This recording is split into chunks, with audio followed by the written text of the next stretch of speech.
Hey guys, Sable VGC here, and welcome back to more match analyses from Players Cup 4 this past weekend. So we're here for round 2, and we decided the game, or I guess Battlefy in this case, decided to say, hey, you get to play Chuppa. And if you guys do not know Chuppa, Chuppa's been a player for I think actually probably either as long as I have or just a bit longer than me.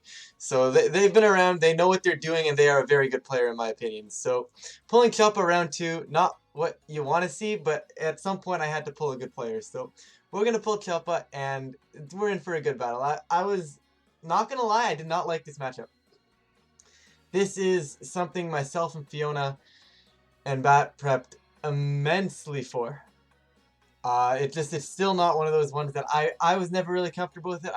I know Fiona on her if she does her whole Twitch analyses of her videos, and if she ended up playing this, she'll tell you she likes this matchup. I do not like this matchup. I don't know why. I just never have. And I'm gonna tell you right now, leading Dragapult Amoonguss with Regieleki and Urshifu is never the play. I don't know what I was looking at here. I really got to look at team sheets, because it was open team sheets. I was kind of looking at it, I'm like, oh, there's a Spectre, there's a Regieleki, I could really get away, maybe something with like Dragapult, but between the Moltres and the Grimmsnarl, and the fact that it's support Spectre, I really got to pay more attention to that. It was support Spectre, it was never really going to be a threat to Dynamax against me, so Pult wasn't a necessity, but regardless of that, that's just, post-game talk happening, because obviously, hindsight's 2020. But we're going to go into game 1 here, and I really should not be bringing Dragapult. But we're going to play it out anyways, because at this point we kind of have to.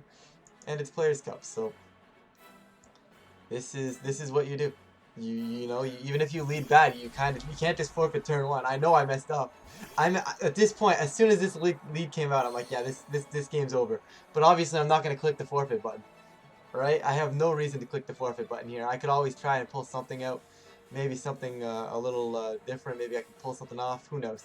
But either way, I think at this point I decided to Airstream to Regieleki. And I think I clicked like Sludge Bomb. No, I clicked Rage Powder. Oh yeah, yes. I clicked Rage Powder because this Grimmsnarl had Thunder Wave. And I didn't want to get paralyzed. See? So what I should have realized, what I was going for with the Airstream, let me slow this thought process down. What I was going for with the Airstream was I was trying to Airstream into the Eleki, then next turn I'd be faster than the Eleki. However, Chuppa is going to make a really nice play, really smart play, and just, Volt Switch out into something that can, take that a little bit better. And I believe in this case it ended up being the Moltres. So I'm actually okay with that, because I got big damage off, but it is just not the right play, I have no reason to need to go fast. The only thing outpacing me is this Regieleki. I have a Moongus so I don't get paralyzed. I should be launching big damaging moves, with like Phantasms or Wyrmwinds into this slot. Phantasm, obviously, more often than not, just going to be the only move Dragapult should really be clicking. Unless you need the speed boost, you should be clicking Phantasm, or you need the attack drop. Phantasm is your number 1 move, I would say, by choice. It's the one that's doing the most damage. It stacks for future turns. 9 times out of 10, it's your better play. Eleki does go for that Volt Switch, like I was mentioning. And at this point, I was actually personally expecting Registeel to switch in here. It just seemed like something that would happen. But I guess at the same time, he was expecting me to click Phantasm. So had I clicked Phantasm into a Registeel switch in, probably wouldn't have been too great for them, because I would have actually picked up like 50-60% there to a Registeel, which is always nice. You never want your Registeel to take chunks like that. But we're going to get a big old Airstream out here, and it's actually going to do almost, just over 50%, which is really, really solid here. So, of course, we're going to give the Berserk to that Moltres, which isn't great, but it does get the +1. But the good news is, I'm very, very confident in the fact that now it's not going to max that Moltres. Right? If he's not going to max that Moltres, this is a very good turn. It's very good for me. I've effectively stopped the max Moltres because I did so much to it, and that a Wyrmwind now being stabbed will probably either A, pick it up, or B, at least put it in range of another Wyrmwind, and I'm going to be faster now that I have an Airstream. So if they choose to max it, that's fine. I'm not really too concerned.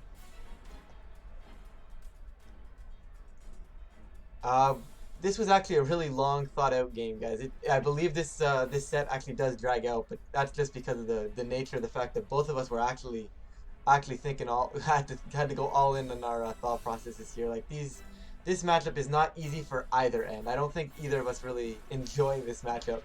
But we're going to get the Rage Powder off again. Like I said, I need to protect Dragapult, as you see right there, with the Grim going for that Thunder Wave. Of course, This time I go for the Wormwind. I didn't want to go Phantasm. Phantasm would not have picked up this Moltres because it is resisted, but Moltres is going to protect there and eat that Wormwind, and now I'm 90, and now I'm basically 100% sure. Let's be real. It's not, they're not maxing Moltres. That is not what you do here. You have a full health Lucky, and the problem now is they have the max advantage, and I don't know if I can actually pull anything back out of that. Like, I just don't think it's possible. But obviously, like I said, we got to play it out. Like, they could max, maybe they'll max Grimmsnarl or something. You never know. I mean, I'm actually mad that I didn't max Amoonguss at all during the tournament. Like, I'm actually mad about that. Because, like, I don't know. I feel like there are, as dumb as this sounds, there are times when you either have enough of a lead or you're in such a bad spot that, you know, desperation max the Amoonguss kind of thing for oozes. It does happen. I've done it a few times in practice, but I'm kind of upset that I didn't get to do it because now I won't get to show it in any of these match analyses. But Grimmsnarl going for the Thunder Wave out here into the already paralyzed Amoonguss thanks to that Rage Powder. And Phantasm is going to come out, going to hit that Moltres and just drop it. So, you know, we take an early lead, but now we're in a lot. I don't know. Is it even an early lead? I mean, we have an early advantage of Pokemon. But guys, I'm telling you right now, and I know it seems redundant that I keep saying this, but this game is over. I am not winning this game versus their Dynamax with what I have in the back. I would need them to somehow max something useless or somehow start maxing into a protects to some extent. I really just don't see it. How I'd ever pull this back. Like, I just never do enough damage. And they are going to bring in this Landorus right now, and this is basically where it all ends, guys. Because this game 1 is ridiculous. It's basically, I wasted my max. They did a very good job of stalling it out. They come in, and now they get to Dynamax. And the problem with Dragapult and Amoonguss is, right now, I can't really let anything I have nothing to do. Maybe I should... See, it could have made the case to Dragon Darts there. I just don't know if it actually helps me. Like, maybe I try to Phantom Force and protect Amoonguss. Is that even what I did? I honestly don't remember much about this game 1. Because, like, I've written this game off in my head. Like, I was already onto game 2 at this point. Basically, I just wanted to get maybe some speed tiers, some extra knowledge on how they played before I went into game 2 here to see if I had any more capabilities of doing anything here. But they are going to immediately max this Landorus here, and this is where I don't really have that many Lando answers. As you guys know, I believe it was Regieleki and Urshifu in the back. And this Landorus is about to get an Airstream boost, making it faster than my Urshifu, boosting the speed of Grimmsnarl to a point where another one will probably make Grimmsnarl faster than my Urshifu. And of course, the Regieleki cannot hit Landorus. So I have to find a way to miraculously hit this Landorus and kill it and get it off the field before I can even think about bringing in a Lecky or even try to utilize a Lecky. So I'm actually shocked that Airstream killed through Kobe. I'm gonna be perfectly honest here. I know I had a little bit of chip damage, but like, I'm actually shocked. I know it's Life Orb Lando and everything, but still, I thought Kobe Bear had to be able to take that. Anyway, Spirit Break gonna come out. Dragapult's going to avoid that attack. I believe there could have very well been a possibility that was a double into Amoonguss. I mean, I believe did I Rage Powder? I don't even know what Amoonguss did. I think I tried to Spore, in case they just gave me the Spore, I think. I don't even remember what I clicked. You guys were watching, you guys can see, but I don't honestly remember. Spore was probably the right play, in case they, for whatever reason, didn't target Amoonguss and I could have put that the Landorus to sleep. That would have given me a chance. But as you see right now, I'm literally sitting here, hovering. I got nothing to do. I try to bring in Urshifu, and basically, I need them to take the bait of Dragapult being a free KO. Right? And I'm looking in the back, it's like, I have a Lecky. There's nothing I can do here. It's just well played. They preserved their max, they stalled out mine, and here we are. I mean, I need them to fall for the bait of hitting the Dragapult and giving this Urshifu a chance to hit into this Landorus here, but I just don't think it ever happens.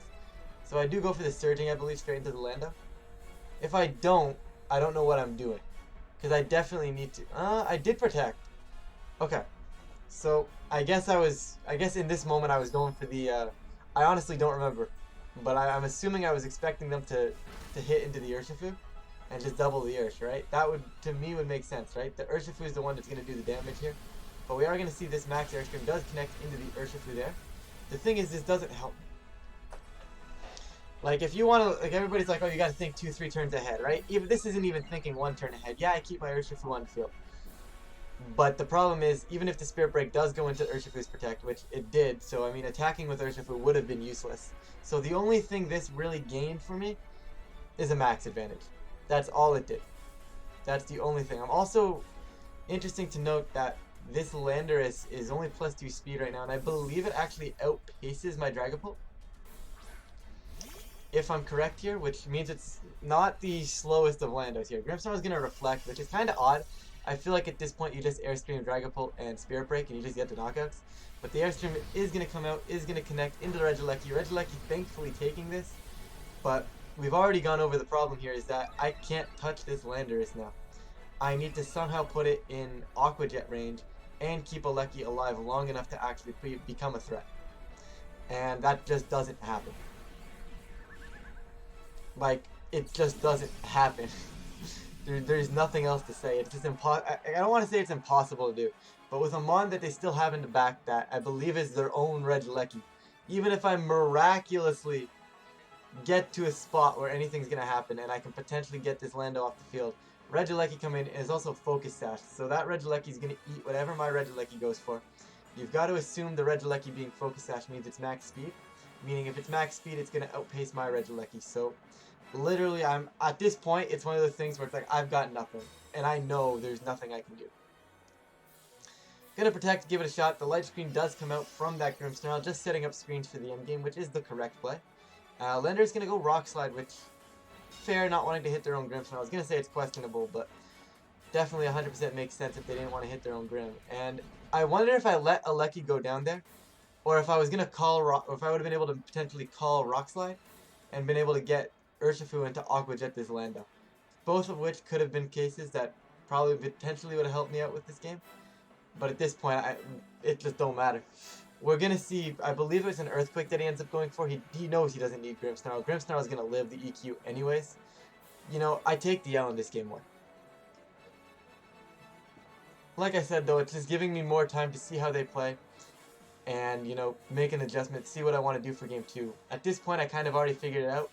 But might as well play out the rest of the game 1, because there's literally no reason not to. Like, you never know what can happen in these tournaments. I'm not the type of guy who, you know, just purposely sell this out, because they're technically there is still a chance. They were going for Rock Slide, and Rock Slide can miss.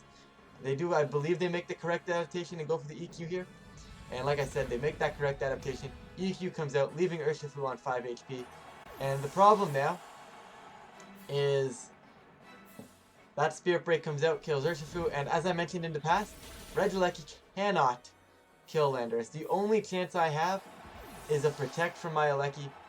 However, even if they Earthquake into their own Grimmsnarl, die to the Life Orb, they have their Sash Regieleki, and I can't, it's going to fire off an attack that's going to kill my Aleki. So, this is the point where, you know, I normally don't like forfeiting, but there's nothing I can do here, and I recognize that, right? It's 100% over. It was probably 100% over after turn 3 or turn 4, but, you know, it was one of those things where it's never 100% over until this point. So definitely, though, is in their favor probably the entire game after my max ran out. So I'm gonna go into game 2 here, and what I was thinking the entire game 1 is what can I do versus this? And my thought process was basically Landorus, and that I believe is also the prep that we've come up with for this matchup, is to bring Landorus and just kind of out-Lando them, because Landorus puts in work in this matchup. Grimmsnarl, especially because it has Thunder Wave and not Scary Face, or No Trick, Lagging Tail as well. Landorus can come in here basically, kind of ignore that Grimmsnarl, can set up potentially for the end game. It supports Spectre, so I can simply just click Swords Dance in front of that, eat the Will-O-Wisp, and then Rage Powder the way the Will-O-Wisp again if I needed to.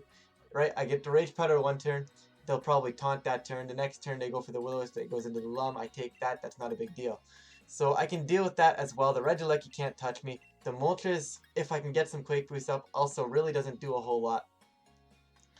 And it's one of the things where I don't know what I want in the back here. I decided to go for a Regieleki just because on the off chance they bring something like that Moltres, which they're going to be bringing again. They could make the odd adaptation into a Registeel mode as well. So keeping Aleki on the field, or keeping it on my side of the field I should say, at least gives me that chance to slow things down as well. Like if the Moltres gets an Airstream boost, I can Electro Web it, slow it back down to let Lando be faster again. or depending on that speed tier, because actually that's a speed tier I do not know. Like, I did find out during the game. Don't remember what it was. Too much Pokemon was played. Too much Pokemon was played. But Chuppa definitely taking his time here, which is perfectly fair. It knows that I'm not gonna do that exact same thing again, right? Like, that was very dominant on Chuppa's end in game 1, so I had to find a way to pull it back. And the one reason I like Amoonguss in this matchup, it just forces their hand. Right? It forces everybody's hand. Amoonguss is so good right now because of Spore. It's one of those things, like, it can redirect you, which is perfectly fine. That's enough pressure on its own. And then by the fact that it can just, click Spore. If I wanted to right now, I can just click Spore on whichever mon I want, and if they don't target my Amoonguss down, something's going to sleep. And the threat of that is just so important to have, I find anyways, especially with a team like this. Right? Obviously I can Rage Powder SD or even just Rage Powder Dragon Dance if I wanted to, right? Obviously I'm gonna go for the Spore and the Swords Dance here, but just the threat of Spore is always something your opponent needs to keep in mind. But regardless of that, I am gonna go for the SD here just because it's one of those things where if you're gonna hit my Lando, Amoonguss is getting the Spore off. I was just talking about that. So if you're gonna hit my Lando here, Amoonguss gets the Spore off, Lando goes to bed, and then I think at that point I'm honestly still alright. I'd have Regieleki to come in, deal with the Moltres, but very smart play by Chuppa here to go for this Rock Slide, and I believe they Air Slashed Amoonguss as well. Now, not only does that break my Koba Berry, I also believe that gives them a 51% chance to flinch my Amoonguss. So if my Amoonguss moves here, it's technically hacks in my favor, which is really weird to think about it when your opponent's the one clicking the flinch moves, but they do actually have the chances in their favor to flinch this Amoonguss. As you see right there, they do get it. So can't be mad about that at all. Just one of those things that you accept. That's part of the game. And I'm going to protect Amoonguss here just because, to me, they want it off the field. It's one of the things they have to target. And I don't think Lando is going to die to anything if I decide to Dynamax here. So I'm going to go ahead and do exactly that. I'm going to Dynamax.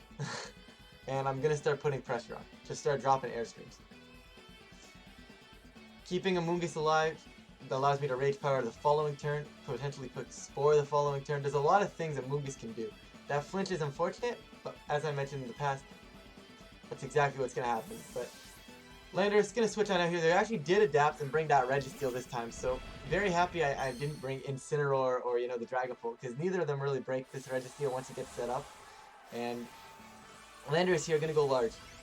And I should have brought, hindsight's 20/20, guys, but I really should have been bringing Lando game 1 too. If I would have brought Lando game 1, I don't know if I would have necessarily won game 1, but it definitely would not have been the same.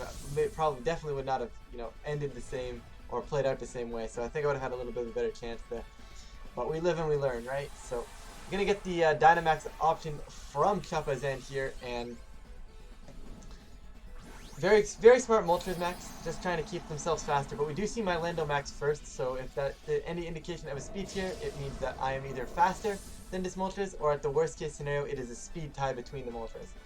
So as long as I'm clicking Airstream, I'm going to either be faster or speed tying this Moltres as long as it's clicking Airstream. Of course, Amoonguss protecting. This is just a great way to stall our Dynamax turns. We get the big ol' Max Airstream out right now. I'm going to go into Registeel. I believe that also crits. I know I'm +1, but I still think that's a critical hit. If I remember this game correctly. But I could be wrong. Okay, I do not remember this game correctly, because that is not a critical hit. But anyways, Registeel did take a decent chunk of damage from that. Definitely in max Quake range now. And Amoonguss gonna flip protect itself, gets hurt. That is fine. And this is one of those things where I'm kind of expecting this Registeel to switch on back out. It is just not gonna stay in. It's obvious to me that there's going to be some sort of Quake into that slot. So I think I end up going Airstream into Moltres. And I just Spore the Registeel. If they ignore my Amoonguss and they switch Lando in and I can get the Spore off, perfect. If not, and Amoonguss goes down, it is what it is. I just can't see them leaving Registeel in. But they do actually end up leaving the Registeel on the field. I get the big max Airstream out into the Moltres here. And what did this Registeel even go for? I don't remember. I believe it was just the Airstream from this Moltres though that went into Amoonguss and picked it off. If I'm correct. Yeah, just Airstream coming out. Airstream does correctly come out, does connect into Amoonguss. Amoonguss is of course going to drop. I'm never going to live that. I know Moltres doesn't have the best special attack stat without any sort of boost or anything, but still, it's gonna pick that up every day of the week there. So I believe it was an Iron Defense. Yeah, Registeel does drop that Iron Defense, and this is what Registeel does best, right? Registeel comes in, clicks Iron Defense, and that's just how games like this get played out. Now the unfortunate part is I still don't know where this Landorus on their side of the field is coming back in. Obviously I'm going to bring a Lecky in, threaten the Moltres a little bit, maybe be able to pick it up with a Thunderbolt, or at the same time, you know, at least do a good chunk of damage. Yeah, a Thunderbolt range for sure. So that Moltres is definitely probably dying to a Thunderbolt here. And now the question is, can I call this Registeel staying in, or is this Registeel going to go into Lando? I personally do not believe that Moltres would ever go into Lando here. Just one of those things where you have another turn of max, you can max guard and kind of stall at my Alecki. And Registeel is probably the one that's going to get max quake if I decide to stay in, as you can see myself hovering over it here. I believe I ended up clicking Rockfall into the Moltres, I think. I honestly don't remember though. I did quake the Registeel actually, never mind. And I'm going to Thunderbolt the Registeel as well. Moltres is going to max guard, and it did actually leave the Registeel in, so I was kind of surprised by that. I went... Honestly, that's pretty shocking. I guess, though, protecting Moltres and switching into Lando doesn't help them. So I guess, like, I respect the play of double protect, but I was surprised that that really could have backfired on me had they switched in Lando right there for the Registeel. Would have been a lot better of a pivot. I wouldn't have gained my special defense boost. However, I still think I gain a lot from that turn. You know, I get my Quake boost up. I still threaten this Moltres. This Moltres is not threatening me right now. Of course, we get the lefties there onto Registeel, which is exactly what's going to happen every time there. And at this point, it's a matter of keeping my Landorus faster and keeping my Landorus putting on pressure. Right? The longer Landorus puts in pressure, the better. I believe I actually SD'd here. Yeah. So my concept here for the Thunderbolt was that Moltres is probably going to go into Lando. I'm going to Thunderbolt the Registeel, get the chip damage. A Body Press will not be able to kill my Landorus, and then I can SD back up to +2. So basically I'm going to call Chuppa playing a little bit more passive here, trying to get the positioning back. And I'm going to SD to keep up with this Registeel a little bit. So looks like so far so good for this turn. Lucky is going to drop this Thunderbolt, is going to connect into this Registeel, does big time damage. And Lando's going to get this big old sword dance up here. And I believe it was just a Body Press to kill my Alecki. I believe, don't quote me on that, but there is the Body Press, and this should be going into Alecki. Okay, so this is where this endgame kind of gets rough. This Registeel has a few speed boosts. It's probably faster than my Urshifu, but my Landorus is still the fastest mon on the field. So it's one of those things where I'm going to have to take Body Press damage. If I'm correct, I believe I protected Urshifu and just clicked Rock Slide. Because Body Press doesn't threaten Registeel, Landorus being at neutral doesn't really threaten Landorus on my side of the field. Did I just Surge it? Or did I protect? Never mind, I just Surging. Alright. I just clicked Surging. Maybe I should have protected here. But I don't think protecting helps me too much. Maybe protect Earthquake would have been cool. But then again, there was also that potential for the Moltres switching. So, maybe that's why I didn't do that. I don't know. I don't know. And I hate saying that in match analysis, like, oh, I don't know why I made that play. But you make plays in the heats of the moment, right? And Moltres comes back in here, which to me is odd. Like, I don't know why they gave me that, but Landorus is going to get this Rock Slide up. Going to go out, going to kill this Moltres, and Registeel is going to take this. Obviously, it's only a Rock Slide. Flinch, of course, would have been nice. I'm never going to ask for that. We do get that Body Press from the Registeel coming out, going into Urshifu, so no flinch, and does mad damage. Registeel getting those Body Press and the Iron Defense boosts is pretty ridiculous, honestly, because you can't lower its stats, right? So ripping through this is very, very difficult to do once it gets set up, and especially those ones with the Amnesia variants. It's kind of tough, but anyways, we are going to take that Registeel down right there, and now it becomes Lando and whatever my opponent's last mod was. I was personally expecting it to be Regieleki again, and I believe it was, yeah. And there is the Regieleki, so now we're at a point in the game where all I have to do is preserve my Landorus. However, in order to do that, it's still kind of weird. Obviously, once again, we're in the same spot as before. Landorus doesn't threaten my Landorus, so I just kind of click Rock Slide, and I have to click Protect now. Really? What am I doing? I don't know. I just feel like I have to click protect here. I guess Aqua Jet is fair because I guess protecting doesn't really stall too many things out. It does keep Rock Slide spread damage though, so I don't know why I wouldn't. Yeah, this is kind of odd. I don't know if I agree with this play on my end. Looking back at it now, I feel like the tech might have just been a little bit safer of a play. Right? Because realistically, as long as I'm keeping Rock Slide spread damage from their landers, it's not two-shotting me. Right? So either way, I'm going to Aqua Jet. Still does a good chunk of damage despite being -1. And Regieleki, of course, going to Thunderbolt now. Going into Urshifu. Going to pick it off. And see, this is why I think I needed to protect. Because if I protect it, or detect in this case, same thing. But if I protect there, Rock Slide, of course, on my end is going to come out. Going to not kill the Aleki, doesn't need to, but does do a good chunk to Lando. Right? Thankfully, I get the flinch. But honestly, if I don't get that flinch, I don't think it really matters, because if I don't get it, I still probably eat the first Rock Slide, but then I would have still had to hit this second Rock Slide. Of course, I hit it anyways. Dodging the Aleki is not is rough, but literally doesn't matter because Aleki can't touch me. I just think I opened myself up to potentially lose to Rock Slide hacks there, because I could have easily missed that Rock Slide and had them hit Rock Slide single target, which would not have been to play, right? If I protect Urshifu at least for a turn, it gives me a chance to at least maybe potentially take two rather than die to 2 from their end. So definitely a misplay on my end there, but it didn't cost me, which is nice. And we are going to take game 2.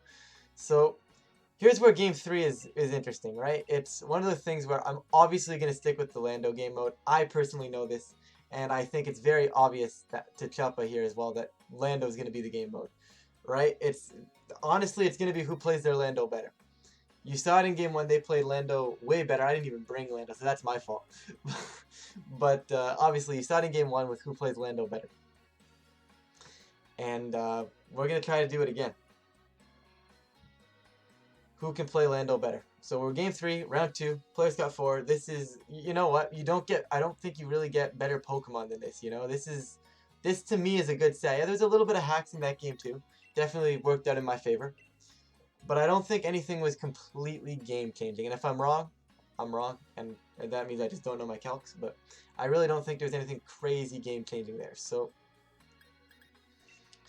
Urshifu, Regieleki, going to come in for me in the back. I'm going to stick with the same thing. Once again, I need to have that pressure on the Moltres with the Regieleki, which is why I'm bringing it.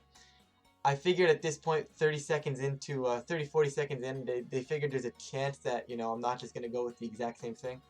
Obviously, I'm going to. It's really the only thing I have going for this team, against this team, I should say.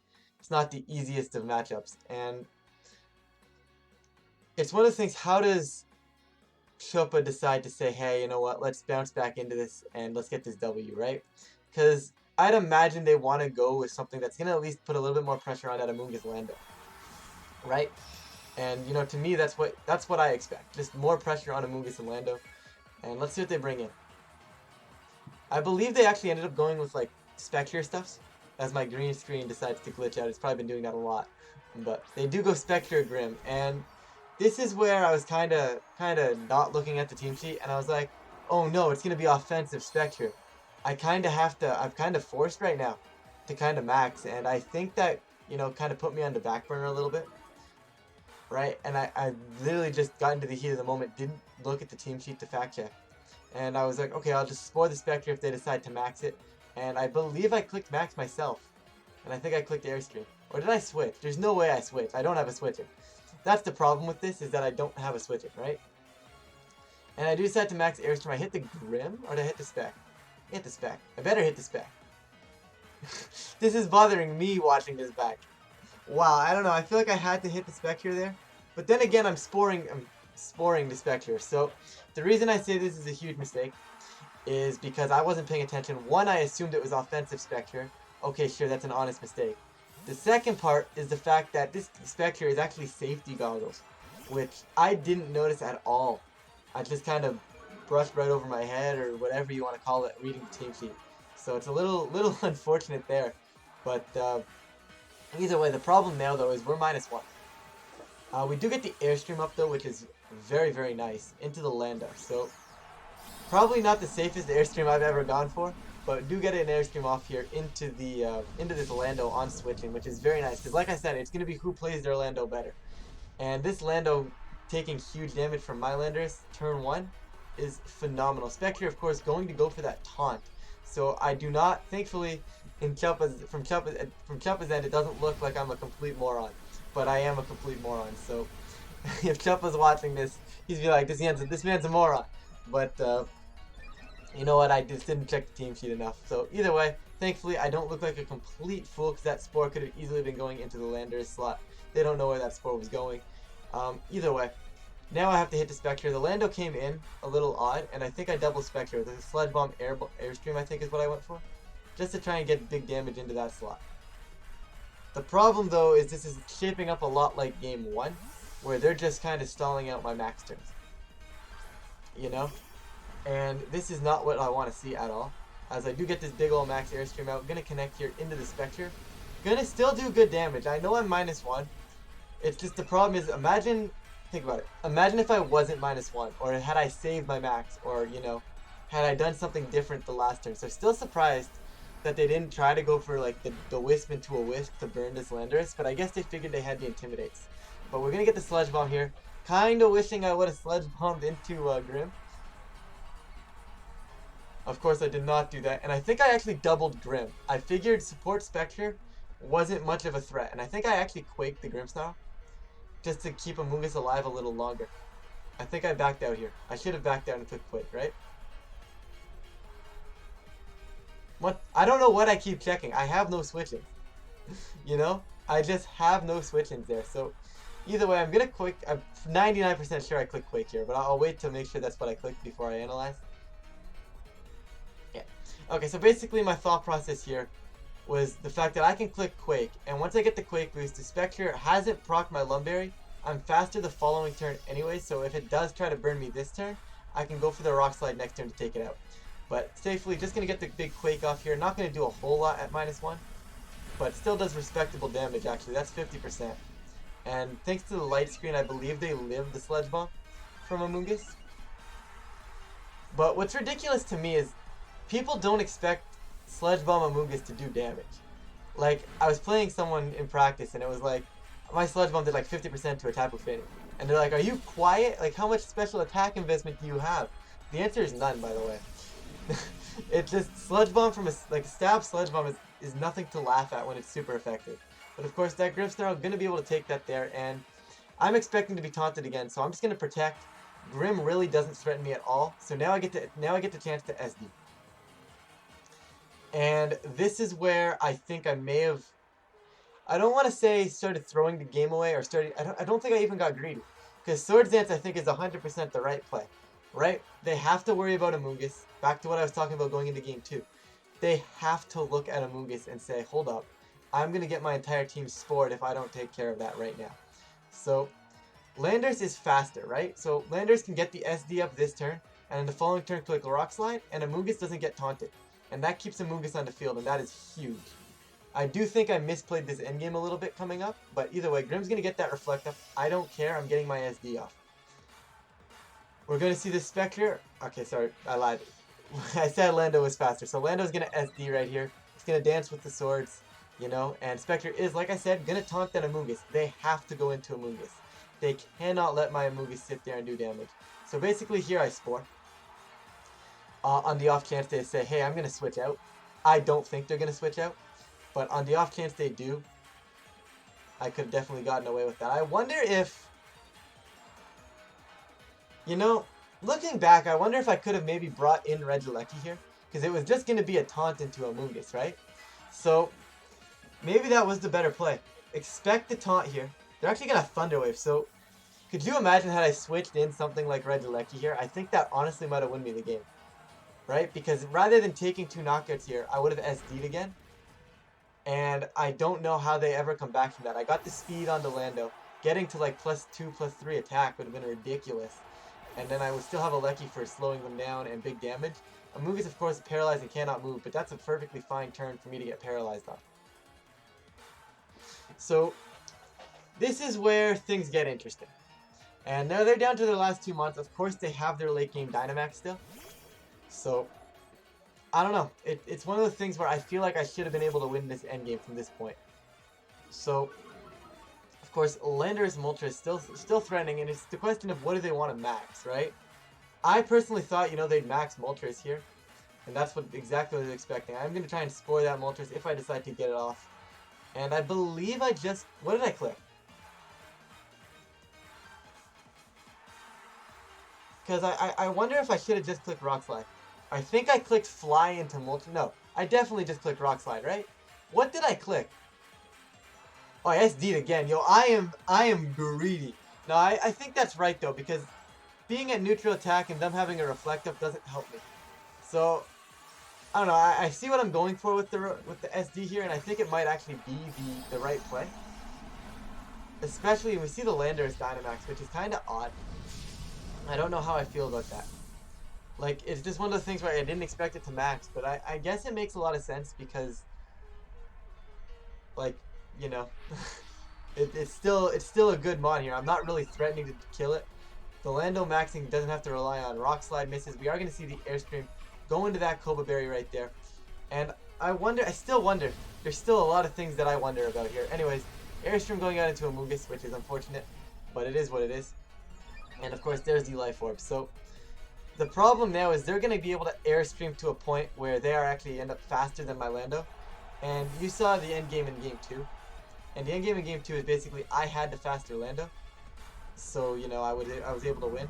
And this is why I think I messed up there.